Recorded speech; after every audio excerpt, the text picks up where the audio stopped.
இறைவனோட அருளால் எல்லா விதமான வளங்களும் செல்வங்களும் உங்களுக்கு வந்து சேரட்டும். கருட புராணம் பற்றி இதுக்கு முன்னாடி போட்ட வீடியோஸ் வந்து நீங்கள் பார்த்துருப்பீங்கன்னு நினைக்கிறேன். அப்படி பார்க்கலன்னா ப்ளேலிஸ்ட்டில் கிளிக் பண்ணிங்கன்னா கருட புராணம்னு இருக்கும், அதை நீங்கள் கிளிக் பண்ணி பார்த்துக்கலாம். இன்றைக்கி நம்ம பார்க்க போகிற டாபிக் வந்து ரொம்ப இன்ட்ரெஸ்டானது, ரொம்ப முக்கியமான டாப்பிக்கும் கூட.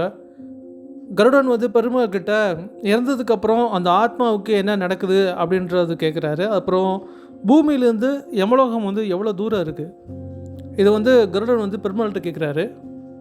பெருமாள் வந்து அந்த ஒரு மனிதன் வந்து உயிரிழந்ததுக்கப்புறம் அந்த ஆத்மா வந்து எந்தெந்த மாதிரியான அவஸ்தெல்லாம் படுது, யமனோட வேலையாட்கள்லாம் வந்து ஒரு ஆத்மாவை கூட்டிகிட்டு போகும்போது எப்படிலாம் கூட்டிகிட்டு போகிறாங்க, அது போகிற வழியில் எப்படி இருக்குது அப்படின்றத தெளிவாக சொல்கிறாரு. அதெல்லாம் நம்ம இப்போது பார்க்க போகிறோம்.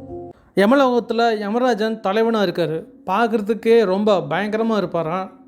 கண்ணெலாம் வந்து ரொம்ப முறைச்சி பார்த்துட்டு கோபமயமாக இருப்பாராம். பார்க்குறதுக்கே கருப்பு கலர் ட்ரெஸ் போட்டிருப்பாராம். அவரை மாதிரியேவும் அவங்களோட வேலையாட்களுமே வந்து கருப்பு கலரில் வந்து ஆடை உடுத்திருப்பாங்களாம். ரொம்ப எரிஞ்செரிஞ்சு விழுகிற மாதிரி தான் எல்லாருமே வந்து பேசுவாங்களாம். கோபமாக இருப்பாங்களாம். ரொம்ப முரட்டுத்தனமாக நடந்துப்பாங்களாம். எவ்வளோ பெரிய வீரனாக இருந்தாலும் அவங்கள பார்த்தாலே வந்து பயத்தில் நடுங்கிடுவாங்களாம். அந்த அளவுக்கு வந்து எல்லாத்தையும் ஒரு மிரட்டுற தோற்றத்தில் அவங்க இருப்பாங்களாம். யமராஜா வந்து பாசக்கயிறு வச்சுருக்கிற மாதிரியான நம்ம வந்து படத்தில் வந்து பார்த்துருப்போம். இந்த யமராஜா மாதிரியும் வந்து அவருக்கு இருக்கிற வேலையாட்களும் பாசக்கயிறு வச்சுருப்பாங்களாம்.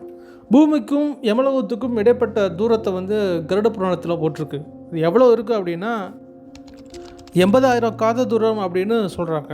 ஒரு காத தூரம் அப்படின்னா அது வந்து 16 கிலோமீட்டர். அப்போ 80,000 காத தூரம் அப்படின்னா இன்ட்டு 16 போட்டு ஆன்சர் பார்த்துக்கோங்க. அது வந்து 12,80,000 கிலோமீட்டர். இந்த யமதூதர்கள் என்ன பண்ணுவாங்க அப்படின்னா, ஒரு மனிதன் இறந்ததுக்கப்புறம் அந்த ஆத்மாவை அவங்க ஒரு பாசக்கயிறு வச்சுருப்பாங்களா, அதை வச்சு அந்த ஆத்மாவை இழுத்துட்டு போய் யமன் முன்னாடி ஃபஸ்ட்டு நிப்பாட்டுவாங்களாம். யமன் வந்து அந்த ஜீவனை பார்த்து, இவனை மறுபடியும் இருந்த இடத்துக்கே கொண்டு போய் விட்டுட்டு கடைசியில் 12வது நாள் இவனை மறுபடியும் இழுத்துட்டு வாங்க அப்படின்னு சொல்லிடுவாங்களாம். எதுக்கு ஆத்மாவை இழுத்துட்டுலாம் போயிட்டு பேசாமல் அங்கேயே விட்டுடலாமே அப்படின்னு யோசிக்கலாம். இது வந்து ஒவ்வொரு ஆத்மாவுக்கும் ஒவ்வொரு மாதிரி இருக்கும் போல்.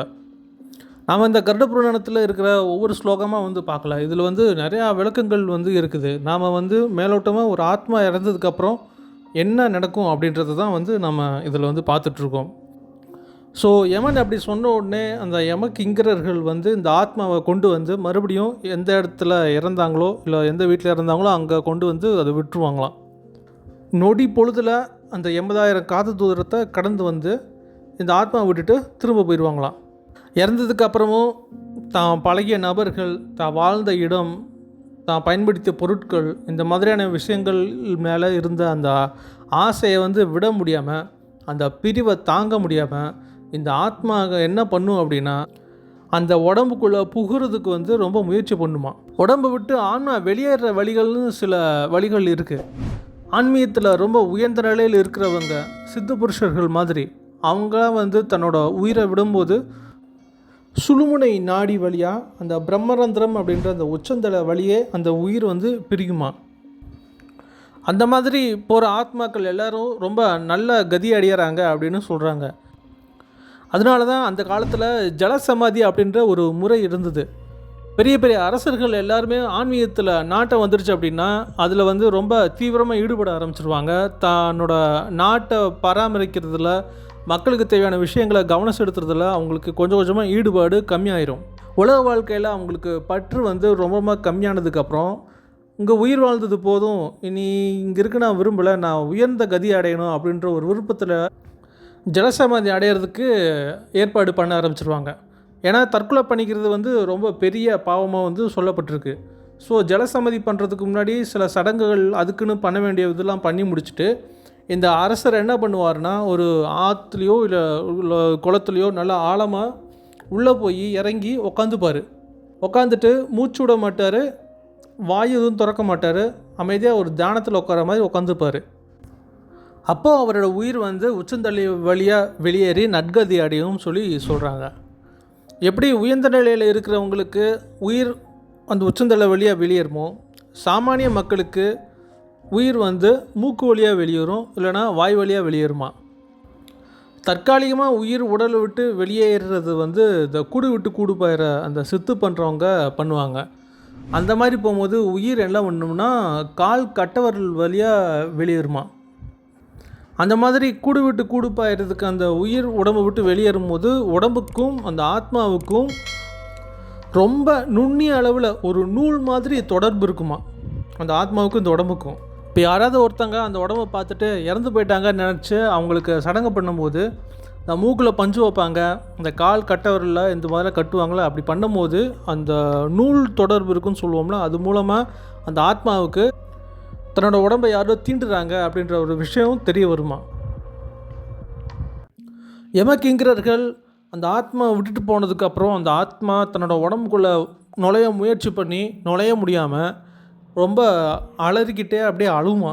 ஒருத்தங்க இறந்ததுக்கப்புறம் 3 மணி நேரம் அந்த உடம்பை எரிக்கவோ இல்லை புதைக்கவோ கூடாது அப்படின்னு கருட புராணத்தில் சொல்லியிருக்கு. ஒருவேளை அந்த ஆத்மாவுக்கு இன்னும் ஆயுள் மீதி இருந்துச்சு அப்படின்னா அந்த ஆத்மா வந்து மறுபடியும் அந்த உள்ளே வந்துருமா. அந்த உடம்பை புதைக்கும் போதோ இல்லை எரிக்கும் போதோ தன்னோட உடம்புக்கு 10 முழ உயரத்தில் அந்த ஆத்மா நின்று அந்த உடம்பை பார்த்து கதறி கதறி அழுமா. இதே ஒரு புண்ணிய ஆத்மாவை இருந்துச்சு அப்படின்னா தன்னோட உடம்பு எரியப்படுறதை பார்த்து இந்த உடம்பு எரிஞ்சு போகிறதே ரொம்ப மேலே அப்படின்னு சொல்லி நினச்சி சந்தோஷப்படுமா.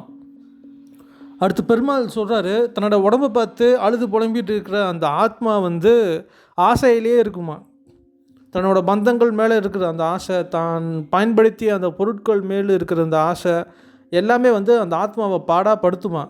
அந்த உடம்பை போட்டு எரிக்கும்போது தலை எரிஞ்சு வெந்ததுக்கப்புறம் தான் அந்த ஆத்மாவுக்கு அந்த ஆசை பிடிப்பு அப்படின்றதே வந்து விடுமா. முழு உடம்பு எரிஞ்சு வந்ததுக்கப்புறம் தான் அந்த ஆத்மாவுக்கு பிண்டத்தினால் ஆன சரீரம் வந்து கிடைக்குமா. அது வந்து முதல் நாள். அப்புறம் அன்னையிலேருந்து ஒவ்வொரு நாளாக நம்ம வந்து பிண்டம் கொடுக்கும் போது கொஞ்சம் கொஞ்சம் உடம்பு பாகம்லாம் சேர்ந்து கடைசியில் 10வது நாள் அந்த பிண்ட சரீரம் வந்து முழுமையடையுமா. முதல் நாள் கொடுத்த பிண்டத்தினால தலைப்பகுதி, 2வது நாள் கொடுக்குற பிண்டத்தினால கழுத்து தோல், அதுக்கடுத்து 3வது நாள் கொடுக்குற பிண்டத்தினால மார்பு பகுதி, 4வது நாள் போடுற பிண்டத்தினால வயிறு, 5வது நாளில் போடுறதுனால தொப்புள் பகுதி, 6வது நாள் கொடுக்கறதுனால முதுகு பகுதி, 7வது நாள் கொடுக்கறதுனால அபான வாயு அதாவது ஆசன வாயு பிறப்பிறப்பு பகுதி, இந்த மாதிரி 8வது நாள் போடுற பிண்டத்தினால தொடைகளும், 9வது நாள் போடுற பிண்டத்தினால காலும், 10வது நாள் போடுற பிண்டத்தினால உடல் முழுசும் வருமா. அப்புறம் அந்த பிண்ட உடம்போட அந்த ஆத்மா தான் வாழ்ந்த வீட்டுக்கு முன்னாடி வந்து நிற்குமா. வாசப்படியிலே இருக்குமா, உள்ளே வராதான். வரவங்களையும் போகிறவங்களையும் ஏக்கத்தோடு பார்த்துட்ருக்குமா. பசியாலையும் தாகத்தாலையும் அலறி ஓலமிட்டுருக்குமா. அலறி ஓலமிட்டு தான் செய்யுமே தவிர்த்து இந்த ஆத்மானால் பேச முடியாதான். அடுத்து வந்து 11வது நாள் காரியம் பண்ணுறது, இது வந்து ரொம்ப முக்கியமாக சொல்லப்படுது. நல்லா காரியம் பண்ண தெரிஞ்சவங்களை கூப்பிட்டு வச்சு இந்த 11வது நாள் காரியம் வந்து பண்ணணும்னு சொல்லி சொல்கிறாங்க. அப்புறம் யார் காரியம் பண்ணி வைக்கிறாங்களோ அவங்களுக்கு நம்மளால் முடிஞ்ச ஏதாவது ஒரு தானம் வந்து கொடுக்கறது வந்து நல்லது அப்படின்னு சொல்கிறாங்க. இப்படி இந்த சடங்கெல்லாம் செஞ்சு 11வது நாள் 12வது நாள் இந்த சடங்கெல்லாம் செஞ்சு கொடுக்கப்பட்ட உணவை அந்த ஆத்மா உட்கொள்ளும். அதுக்கடுத்து 13வது நாள் யமதூதர்கள் வந்து மறுபடியும் வருவாங்களாம். மறுபடியும் வந்து அந்த பாசக்காயத்தால் அந்த பிண்ட உடம்போடு இருக்கிற அந்த ஆத்மாவை பிடிச்சி கட்டி இழுத்துட்டு கொண்டு போவாங்களாமா. இந்த ஆத்மா வந்து தான் வாழ்ந்த இடத்தையும் அங்கே இருக்கிற மனிதர்களையும் திரும்பி திரும்பி பார்த்துட்டே வந்து ஏக்கத்திலே போகுமா. அப்படி கட்டி இழுத்துட்டு போகும்போது இந்த ஆத்மா வழியில் பல சிரமங்களுக்கு வந்து உள்ளாகும்னு கருட புராணம் சொல்லுது. ஒரு நாளைக்கு 247 காத தூரம் இந்த ஆத்மா பயணம் செஞ்சு போகுமா.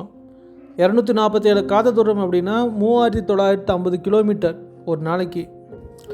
வழியில் எல்லாமே ரொம்ப கரடு முரடான பாதைகளாக இருக்கும். அங்கே ரொம்ப அடர்ந்த காடுகள் வழியாக அந்த ஆத்மா வந்து இழுத்துட்டு போவாங்களாம். அந்த காட்டில் இருக்கிற மரங்கள் எல்லாம் ரொம்ப நெருக்கமாக இருக்கும். அந்த மரங்களோட இலைகள் எல்லாமே வந்து கத்தி மாதிரி கூர்மையாக இருக்குமா. இந்த ஆத்மாவை கிழிக்குமா. போகிற வழியிலெல்லாம் இந்த ஆத்மாவுக்கு பசியும் தாகமும் வந்து அதிகமாக ஏற்படுமா. இந்த யமகிங்கரர்கள் என்ன பண்ணுவாங்க அப்படின்னா இந்த ஆத்மா செஞ்ச தப்பு எல்லாத்தையுமே சொல்லி காட்டி அடித்து இழுத்துட்டு கொண்டு போவாங்களாமா. அதை கேட்க முடியாத அளவுக்கு கெட்ட கெட்ட வார்த்தையில் திட்டி இந்த ஆத்மாவை வந்து இழுத்துட்டு போவாங்களாமா. இத்தனை துன்பத்தையும் இந்த ஆத்மா அனுபவிச்சுக்கிட்டே போகும் பசியும் தாகத்தோட. ஒருத்தர் இறந்ததுக்கப்புறம் அவங்கள நினச்சி நம்மளால் முடிஞ்ச அளவுக்கு அன்னதானம் வந்து நம்ம அடிக்கடி செஞ்சோம் அப்படின்னா அவங்களுக்கு இந்த மாதிரி அந்த பயணத்தில் வர பசியும் தாகமும் ரொம்ப குறையும் அப்படின்னு சொல்லப்பட்டிருக்கு.